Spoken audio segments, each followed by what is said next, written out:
On Friday, Latin American leaders met with their Spanish and Portuguese counterparts in Cadiz, Spain, for the annual Ibero-American Summit.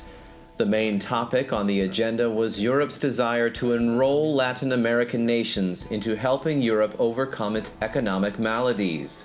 Until recently, Latin American countries have largely been economic weaklings in need of aid. But now the former European colonies are becoming stronger and migration has reversed directions, with many Europeans leaving their home countries for a better life in Latin America.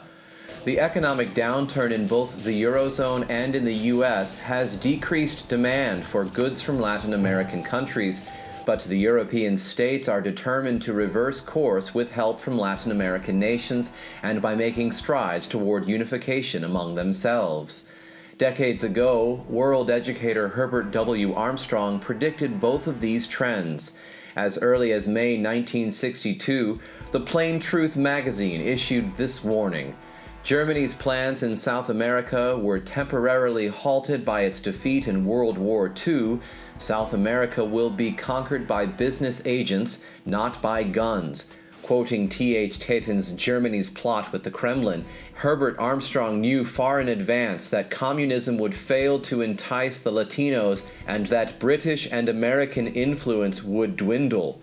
He knew it was Europe that would ultimately achieve its long-term goal of economic and religious domination of Latin America. Today, Europe has significantly achieved that goal.